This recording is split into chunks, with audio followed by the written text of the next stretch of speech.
如果你足够的强大，你就可以凌驾于任何道义之上。 Assalamualaikum teman-teman, bagaimana kabarnya? Semoga dalam keadaan baik-baik saja dan diberikan kemudahan rezeki. Amin. Pada video kali ini, kita akan membahas drama yang menceritakan soal kisah Robin Hood versi Cina, di mana Yilang, yang seorang pencuri ini, mencoba untuk mencuri hati seorang gadis cantik. Sayangnya, gadis itu sudah bertunangan dengan seorang pendekar yang hebat dan ternama. 放1个时辰之内，以你的武功，怎么可能同时救起？ Kira-kira bagaimana ya kisahnya? Silahkan simak di video berikut ini.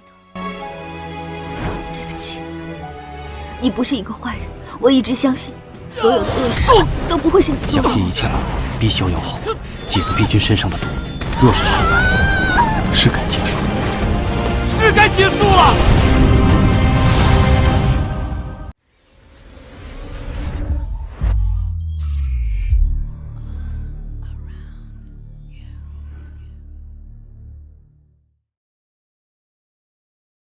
Cerita diawali di mana diperlihatkan seorang gadis cantik tengah mandi di sebuah penginapan. Namun di sana banyak para bandit yang mengintip Feng Xiniang yang tengah mandi itu.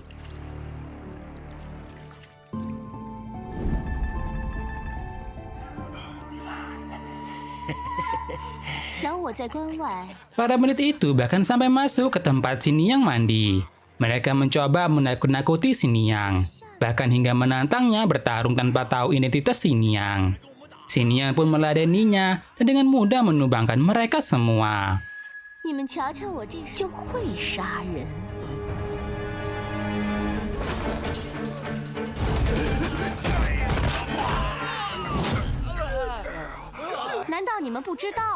Kemudian datang seorang pendekar ke sana. Para bandit meminta agar pendekar itu menyelamatkannya. Tapi Lian Chengbi malah membunuh mereka semua agar mati tanpa menderita di tangan Xiniang yang kejam.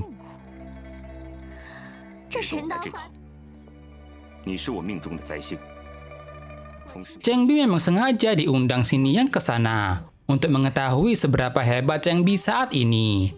Chengbi pun meladeninya, tapi Xiniang tak berdaya di hadapan kemampuan Dewa Pedang.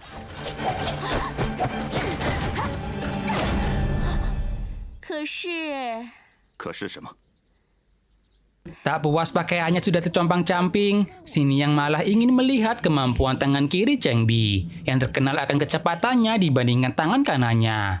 Namun tangan kiri Chengbi sudah diputuskan karena ulah dari Xiaoxi Yilang.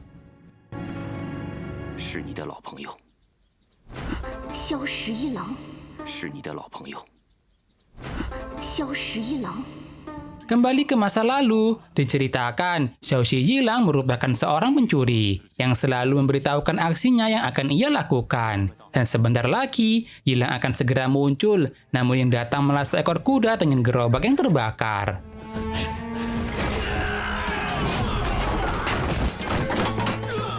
Di saat itu, semua pasukan teralihkan, lalu muncullah Yilang ke sana. Namun bagaikan pesulap, ia tiba-tiba menghilang. Untungnya, keadaan harta yang akan dicuri masih dalam keadaan aman. Tapi di saat itulah, Yilang muncul kembali dan mengambil mahkota ratu itu.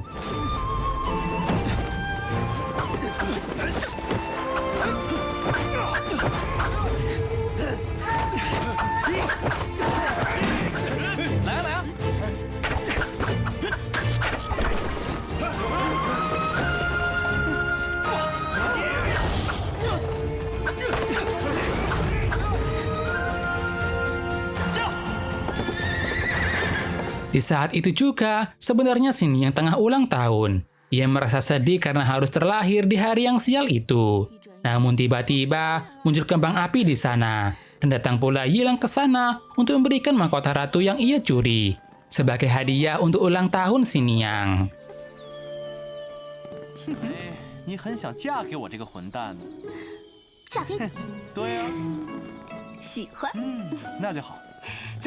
Keesokannya, mereka tersadar di sebuah kedai setelah mabuk seharian.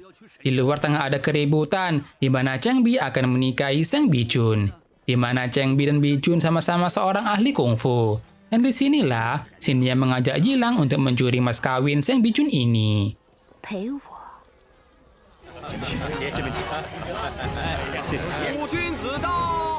Yilang sebenarnya enggan untuk melakukan pencurian ini, tapi Xiniang di sana menunjukkan belati miliknya yang patah karena pedang Gelu yang legendaris. Xiniang yakin jika pedang itu saat ini dimiliki oleh Bichun. 是吗？可我怎么记得这格鲁刀在江湖上已经…… Tiba-tiba terdengar suara seluring dari luar. Cheng Bi bersama para pendekar lainnya keluar untuk melihatnya. Para penjahat itu berdalih kalau datang mengantar hadiah. Tapi semua itu hanya bohong dan terjadilah pertarungan di sana.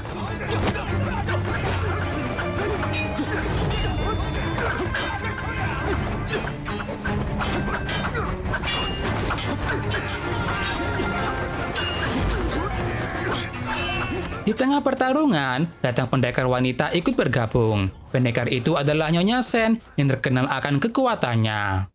不求同生死，但求共归途。 Cheng Bi masih penasaran dengan siapa para bandit yang datang. Ia merasa kalau pedang Gelu akan bahaya jika dijadikan mas kawin. Karena itu, Cheng Bi meminta agar dirinya saja yang menjaganya.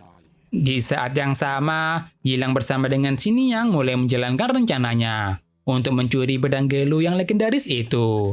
太极生两仪，两仪生四象，四象生八卦。如果我是神的原话， Yilang lalu mulai melakukan pencarian pedangnya. Di sana mereka menemukan ruang rahasia yang dipenuhi dengan pedang yang terkenal. 哇，真的这个。 青天玄日绝命剑。 Ada sebuah kotak yang diduga menyimpan pedang Gelu. Tapi di saat itu, Nyonya Sen dan Cheng Bi datang ke sana, sehingga Xiniang dan Yilang harus segera bersembunyi. Yang malah mereka bertemu dengan gadis lain di sana yang tengah bersembunyi juga. 快点，快点，快点！ Fei Yun lalu menunjukkan kotak tempat pedang Gelu berada. Tapi ketika dibuka, ternyata kotak itu kosong. Pedang itu saat ini diantar oleh 4 pendekar keruguan. Di saat itu, Yilang dan lainnya ketahuan tengah menyusup, sehingga mereka harus mencoba kabur dari sana. Tapi malah berakhir di labirin batu pengacau.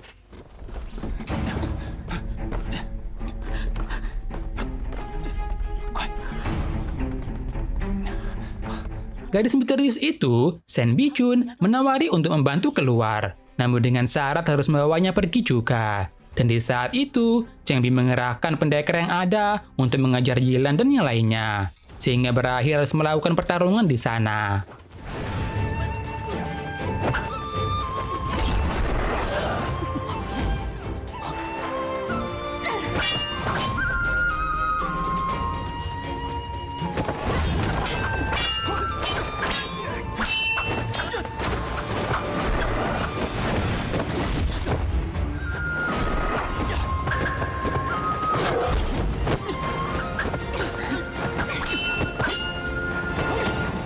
Yilang dan lainnya akhirnya berhasil kabur dari para pendekar. Kini mereka hanya perlu kabur dari kediaman Sen. Untuk itu, Yilang punya rencananya sendiri. Kemudian para pendekar melihat Yilang yang kabur dengan para layang. Dan di saat itulah, mereka tahu jika gadis misterius itu adalah Sen Bichun. 刚才我不是故意要伤你的，你千万别生气啊！喂，你怎么敌我不分呢？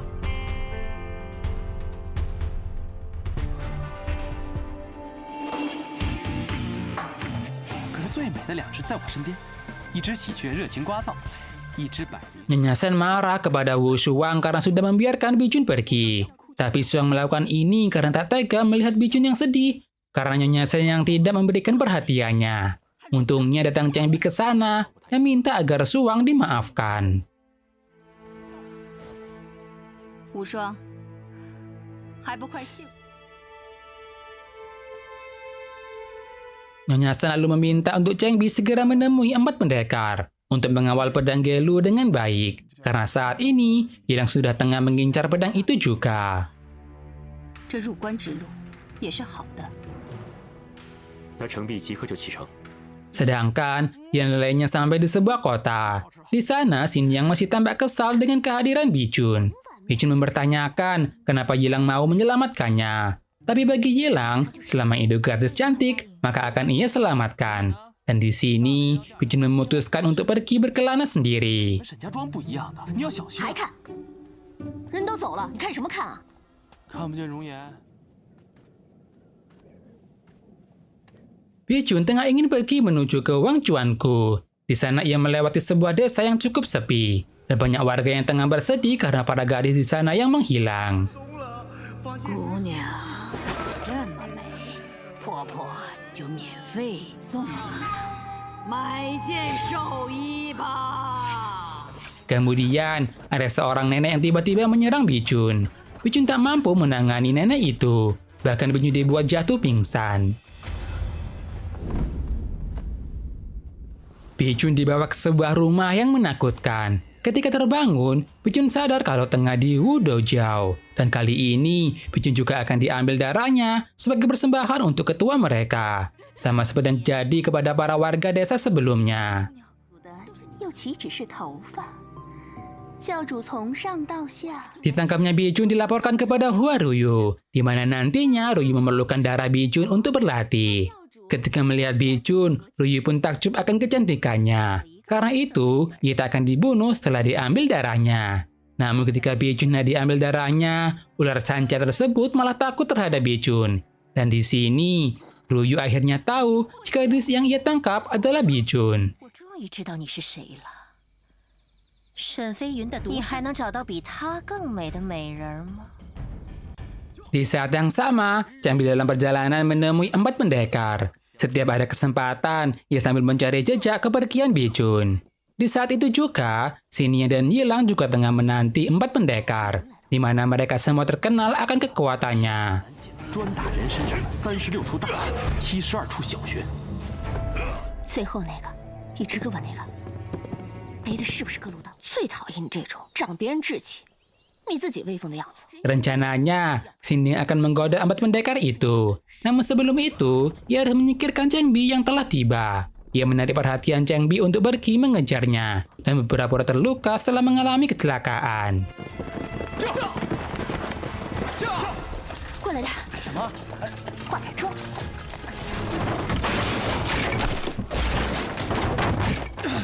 Changbi sadar kalau itu mungkin saja jebakan. Ketika lengah, di saat itulah Yilang dan Xingnian mulai menyerang.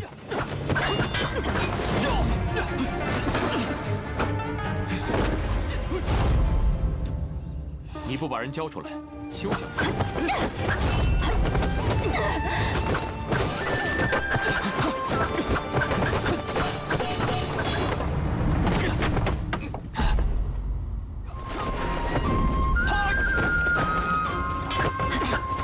Yang Katai tidak berdaya menghadapi Xingnian yang menggodanya, sehingga ia dalam keadaan bahaya karena itu. Changbi pun sebenarnya bisa menekan Yilang dalam pertarungan, tapi ia harus memberiataskan untuk menyelamatkan Katai terlebih dahulu. 这一下没个2天，我的，他要不让着我，我早就输了。出来混江湖的。 Sementara itu, Bijun dibawa ke sebuah penginapan di sebuah desa. Yilang dan Xingnian juga tiba ke sana untuk menunggu 4 pendekar tiba. Ruyu merasa kalau yang datang adalah 4 pendekar itu. Karenanya meminta agar anak buahnya segera bersiap untuk menggoda para pendekar. Yilang juga sadar kalau sudah ada bahaya yang menunggunya. 你们什么人呐？到底有什么事儿？我们有什么事？等死了才好。哪儿来的浪荡子？ Mengetahui kalau bukan 4 pendekar yang datang, bawahan Ruyu pun mulai menyerang di sana.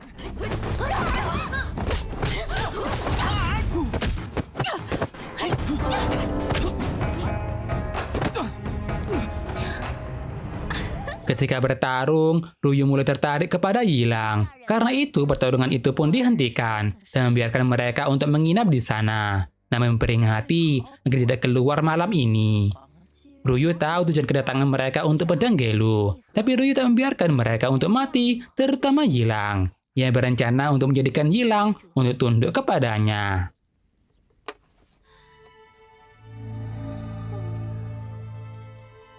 Ketika Ruyu tengah berdandan, tiba-tiba Yilang datang ke sana. Namun Ruyu tak bisa membiarkan Yilang masuk karena ada Bijun di sana. Tapi Yilang terus memaksa masuk dan menyadari kalau Ruyu tengah menyembunyikan seseorang di sana. 喝。 Karena Yuling terus memaksa, Ryu pun mengalihkan perhatiannya dan memanggil anak buahnya untuk menyembunyikan Bijun. 哎呀，就差那么一点点了。 Ketika kembali ke kamar, di sana Xin yang kesal dengan tingkah Yilang. Tapi Yilang menghiburnya dengan rencana yang sudah ia buat untuk mendapatkan pedang Gelu nantinya. Kemudian, 4 pendekar akhirnya tiba di sana. Mereka langsung diajak untuk masuk ke kedai yang sudah Ryu siapkan.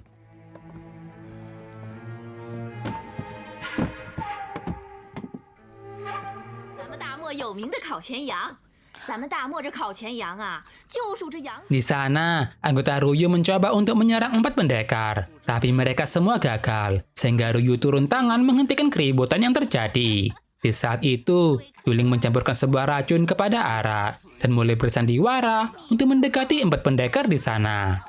你个臭娘们儿！你骂谁呢？滚远点儿！ 为什么老找男人麻烦呢？可男人为什么离了女人就不行呢？ Yilang berhasil untuk berbaur dengan 4 pendekar, tinggal memancing si Kongsu, pendekar yang terkuat agar minum racun. Tapi semua rencana Yilang digagalkan oleh Ryu. 处总是在吵，就知道勾引男人。 吃什么狗皮醋啊！ Lalu malamnya, Xin Yang mulai menjalankan rencananya. Ia memancing si Kongsu untuk datang ke kamarnya untuk membuat Kongsu terlengah dan mengambil pedang Gelu darinya. 就要别人说闲话， 谁敢说闲话？ 那个小娘子，你出去！我叫人了。 我就是小娘子。你拿刀的样子。 Tapi Kongsu sudah tahu kalau wanita itu Xin Yang, dan di sini Xin Yang pun meminta pengampunan serta menantang Kongsu untuk menguji bela dirinya dengan menerima pukulan darinya. Saat melihat Kongsu pingsan, Xin Yang sudah merasa dirinya berhasil. Namun ternyata Kongsu masih sadar dan mulai berniat untuk memperkosa Xin Yang. 多大的本事啊！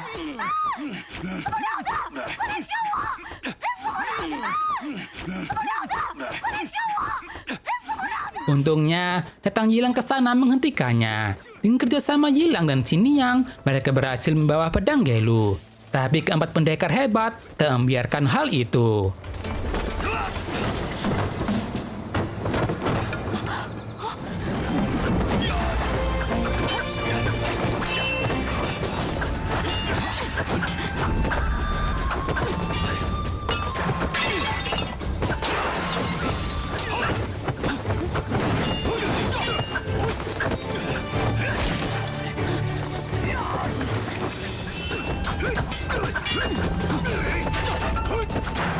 Si Kongsu merasa pertarungan berlangsung terlalu lama. Karena itu, ia menyandera Xin Yang agar Yilang menyerahkan pedang Gelu. Dengan terpaksa, Yilang pun akan menukarkan pedang Gelu untuk nyawa Xin Yang. Namun sebelum diserahkan, Ryu menyerang dan menghentikan pedang Gelu jatuh kepada Kongsu. Ryu meminta agar pedang Gelu diserahkan kepadanya, bahkan mengabaikan ancaman jika dunia silat akan mengejarnya.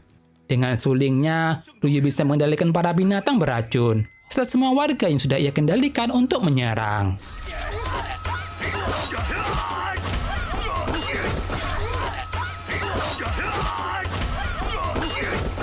Cheng Bi lalu akhirnya tiba juga dan ikut bertarung. Tapi Ryu mengeluarkan Bijun untuk memaksa Cheng Bi mendapatkan pedang Gelu untuknya. Tapi Cheng Bi tak berniat untuk menyerahkan pedang Gelu, yang membuat Yilang kecewa dan pergi menyelamatkan Bijun. Dan langsung pergi kabur dari sana, membawa pedang Gelu beserta Bijun. Namun Cheng Bi tak berniat untuk mengejar mereka.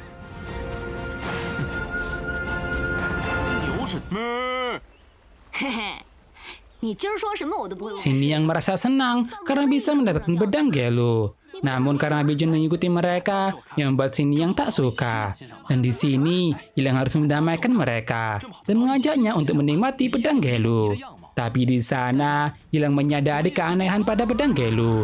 Dan benar saja, pedang itu ternyata palsu. Akan tetapi, Bijun tak mau menjelaskan di mana pedang yang asli. Dan Yilang membiarkan Bijun pergi begitu saja, yang membuat Xin Yang marah kepada Yilang. 放了！ 啊？哎呀呀！我告诉你，我认识你，真是倒了8辈子血霉了。我从今天以后，你再给人死不了的好脸色看，就让你的嘴巴全部烂掉。你唱的才跟牛似的呢，难听，谁让你把他放走的？ Yilang merasa pedang Gelu itu berhubungan dengan Bichun. Ia juga merasakan keanehan pada 4 pendekar yang ada. Apalagi Cheng Bi datang ke sana tanpa Kaitai saat itu. Karena itu, Yilang berniat untuk memeriksanya. 收拾他！我来行不行啊？串通了萧十一郎和风四娘，在这儿设了迷局戏弄人。 Sementara itu, Cheng Bi membicarakan pedang Gelu yang hilang. Si Kongsu menyalahkan keterlambatan Cheng Bi ke sana. Dan juga merasa 3 pendekar lainnya tak berguna semalam. Yang membuat 3 pendekar lainnya marah kepada si Kongsu. Tapi Cheng Bi menenangkan mereka dan menjelaskan kalau bawaan itu perlu untuk dilatih untuk menurut. Sebagai contoh hukuman, Cheng Bi membunuh si Kongsu di depan mereka semua.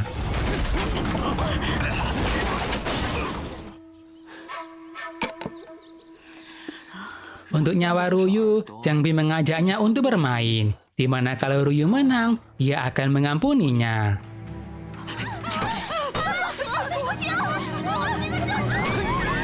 Melihat Cheng Bi yang begitu kejam, Ruyu curiga akan identitas Cheng Bi. Yang ternyata ia bukanlah Cheng Bi, melainkan Xie Gongxi yang terkenal akan kemampuannya, serta keterlibatannya dalam perang hebat yang terjadi 20 tahun lalu. 年前的那场剿灭天宗的正邪大战， Usai itu, Xie Gongxi memerintahkan ketiga pendekar membawa mayat si Kongsu, serta pesan yang ia tulis kepada ketua Shen Feiyun. Ruyu juga akan ikut tunduk di bawah Xie Gongxi. Namun sebelum itu, Xie Gongxi meminta agar Bichun dibawa ke hadapannya. Yilang berencana akan menghabisi Xie Gongxi saat ini juga. Namun ia tak ingin Xin Yang ikut karena akan menjadi beban. 那你让我一个人回去，就不怕我挨宰啊？玩我了？你等着！ Sementara itu, Cheng Bi yang asli dan Kaitai tengah dalam perjalanan untuk segera menemui 4 pendekar yang bawa pedang Gelu. Tapi 3 pendekar yang tersisa malah membiarkan pedang Gelu itu kepada Xie Gongxi. Xin Yang sedih karena Yilang benar-benar sudah meninggalkannya. Di sana ia lalu bertemu dengan Cheng Bi dan Kaitai. Ia berniat memberitahukan kepada mereka, tapi Xin Yang hanya diabaikan. Bahkan ia sampai menyerahkan dirinya. Tapi tak lama kemudian, datang ketiga pendekar hebat. Dan mereka memfitnah Xin Yang dan Yilang kalau sudah mencuri pedang Gelu, serta sudah membunuh si Kongsu. Sehingga Xin Yang saat ini akan ditahan dan dibawa ke kediaman Shen. 生死未卜呢。风四娘，如果这件事情真是你， 这个小十一郎，你见死不救，我跟你没完！ Kaitai lalu bawa Xin Yang ke ruangan di mana ia akan ditahan. Tapi di sini Siam meminta agar Kaitai membelikan sarang burung walet untuk ia makan. Kaitai yang sudah jatuh hati kepada Xin Yang bahkan sampai rela untuk mengeluarkan semua hartanya. Lalu diadakan rapat membahas dengan yang terjadi. Mereka semua berencana akan mencari dan membunuh Yilang. Ketua Shen meminta agar berusaha memancing Yilang keluar. Dan juga segera pergi mencari Bichun, serta mendapatkan pedang Gelu kembali. Tapi di sini, Kaitai izin jika tak bisa ikut dengan alasan tengah sakit. 我也没有别人可以指望，你可明白我的意思？ Wu Suwang di sini meminta agar dirinya dibiarkan untuk ikut. Walau awalnya ditolak, Cheng Bi akhirnya terpaksa menerimanya. Sementara, Nyonya Shen tak ingin bersikap kasar kepada Xin Yang yang dianggap baik. Mendengar itu, Kaitai mengajukan diri untuk mengurus Xin Yang. Padahal biasanya, Kaitai tak pernah melakukan hal seperti ini. Ia lalu datang ke tempat Xin Yang berada, dan di sana Kaitai menjadi budak bagi Xin Yang yang menyuapinya makanan. 再来喝酒。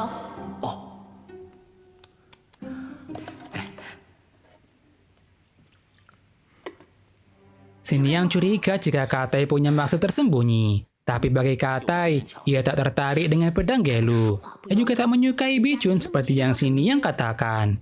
Dan di sini tanpa sengaja, Xin Yang mengatakan kalau Bichun saat ini tengah bersama dengan Yilang.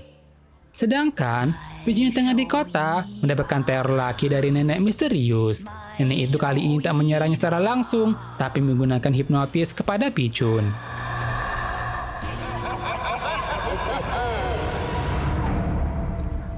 Untungnya, Tetang Yilang menghentikannya. Dan nenek itu bukan tandingan bagi Yilang. Dan dengan begitu, akhirnya Bichun tersadarkan kembali. Tapi apesnya, mereka malah terkena jebakan dan tercebur ke dalam air. Di sini Yang melihat jika Bichun ternyata tak bisa berenang. Ia langsung segera menyelamatkannya. 还是有你的面容，君自若，写进一生尘缘，看破梦，又要谁可凭却 Ketika sampai di darat, Yilang memberikan nafas bantuan, yang akhirnya bisa membuat Bichun tersadarkan kembali. Karena mereka tak punya tujuan, Yilang pun mengajaknya ke kota. 喂，干嘛拉那么长？天下第一的大道吗？怎么这么脏啊？ 谁说脏了？刚才不是 Sementara itu, Xie Gongxi tengah bersenang-senang usai membunuh orang. Lalu Tang Luyu ke sana melaporkan jika gagal dalam misi penangkapan Bichun. 我拜 Sehingga kini Xie Gongxi memutuskan untuk turun tangan sendiri. 马车来，马车？你要马车做什么？ Karena risih, Bichun pun membeli pakaian dengan uang milik Yilang. Tapi setelah itu, Bichun memutuskan untuk pergi meninggalkan Yilang. Di sana Yilang mendapatkan kabar jika Xiniang saat ini ditangkap, yang membuatnya bingung memutuskan untuk menyelamatkan Xiniang atau Bichun. 佛送到西。 Sementara itu, Jiang Bi dan rombongannya sampai di sebuah kota. Tapi di sana ia melihat ada kebakaran. Ditemukan nenek yang sudah mati. Mereka lalu mulai menanyakan kepada warga apakah ada yang melihat Bichun atau tidak. Berdasarkan kesaksian para warga, Bichun diperlakukan dengan baik oleh Yilang. Namun Jiang Bi tetap memutuskan untuk segera mencari keberadaan Bichun. 你也认为我说的对，是不是？这，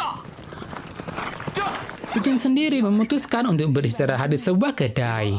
Tapi tiba-tiba, ia didatangi oleh Xiao Gongxi yang berusaha untuk mendekatinya. 不必了，公子。 Di tengah obrolan itu, para bandit mengacau dan berniat untuk mengganggu Bichun. Tapi karena Xie Gongxi marah, dia pun ikut dalam pertarungan dan membunuh semua orang yang ada di sana dengan kejam. Bichun berniat untuk kabur, tapi ia tak bisa kabur darinya dan terkena racun dari senjata Xiao Gongxi.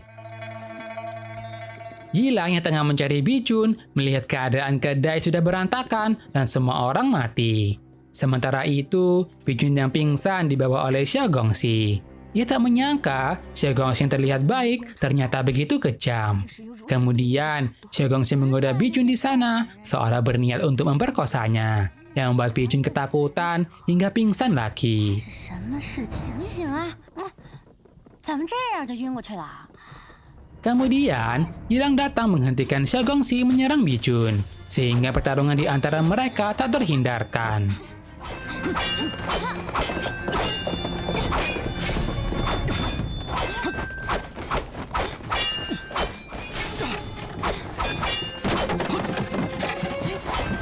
Kereta yang mereka gunakan terjatuh ke dalam jurang, dan Yilang berhasil menyelamatkan Bichun. Namun di sini, sosok asli Xiao Gongxi terungkap, yang ternyata adalah seorang gadis. Karena identitasnya yang terungkap, Xiao Gongxi pun berusaha untuk kabur dari Yilang. 这个，咱们后会有期。哎，我跟那什么呀？你，那你就别回家了，我陪你看明天的日出。 Ketika Yilang menghentikan Gongxi kabur, pakaiannya terlepas semua. Memanfaatkan keadaan itu, Gongxi pun menggoda Yilang yang membuatnya bisa kabur dari sana. 小哥哥， Di sisi lain, Jiang Bi bersama dengan teman-temannya menyusuri jejak Bichun. Mereka sampai di mana tempat pembantaian di sebuah kedai. Setelah mengikuti jejak pertarungan, Jiang Bi tanpa ragu melompat ke dasar jurang dan menjadi petunjuk di sana.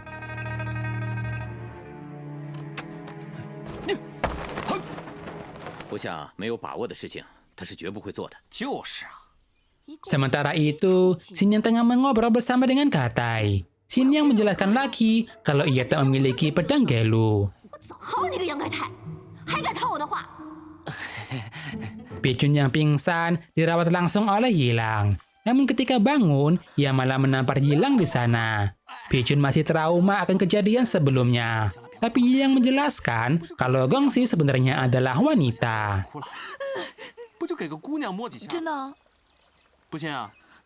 不信下回把她抓过来。 Usai itu, Bijun berniat untuk langsung pergi meninggalkan Yilang. Meski keadaan kakinya saat ini tengah keracunan.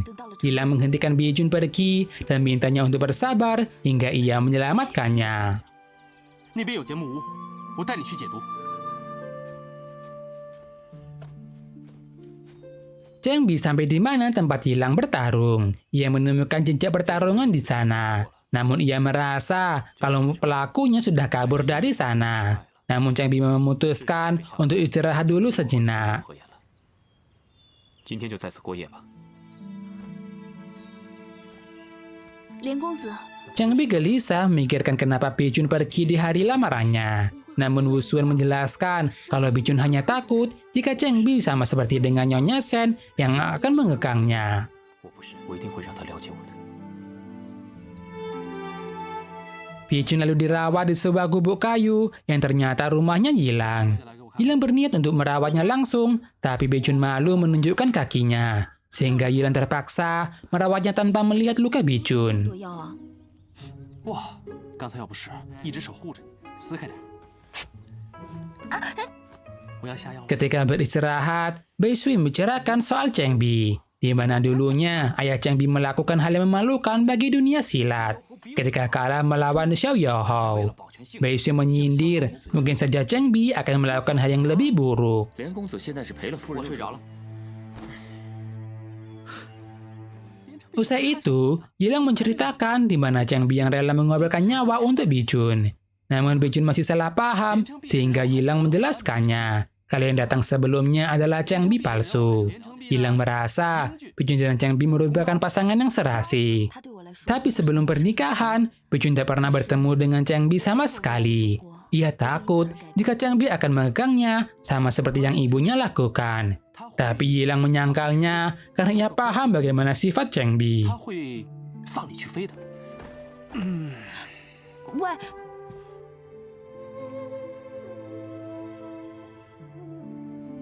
Usai itu, Yilang keluar dan membiarkan Bijun tidur. Namun karena Bijun tak bisa tidur, Yilang pun menceritakan sebuah kisah hingga Bijun tertidur.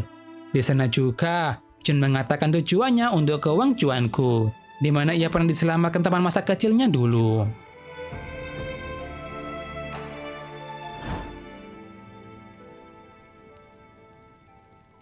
Di sisi lain, Cheng Bi juga tengah memikirkan Bijun tentang bagaimana Bijun kabur di hari lamarannya. Ia bertekad akan membuat Bijun kembali kepadanya. Sementara itu, Bijun yang tertidur tengah memimpikan mimpi buruk, di mana ia bertemu dengan Gongxi yang membuatnya terbangun dari tidurnya. Namun ketika terbangun, Yilang tak ada di sana karena Yilang yang pergi berburu. 叫我什么都行，只要别让我听着牙疼。那来，让我看看你的腿。 Yilang lalu memasak hasil buruannya itu. Tapi Bijun tak mau memakannya karena teka terhadap kelinci itu. Namun Yilang menjelaskan untuk mempertahankan nyawa, maka perlu mengorbankan nyawa lain sebagai makanannya. Karena itulah, untuk menghargai kelinci itu, ia harus makan semuanya dengan bersih tanpa sisa. 你也跟我想象中的特别不一样。 Yilang lalu mengajak Bijun untuk kembali pulang, karena ia harus segera menyelamatkan Xiniang yang ada di kediaman Shen. Namun Bijun berniat untuk pergi ke Wang Chuanku, bahkan jika tanpa Yilang menemaninya ke sana. 我一样能去往中国。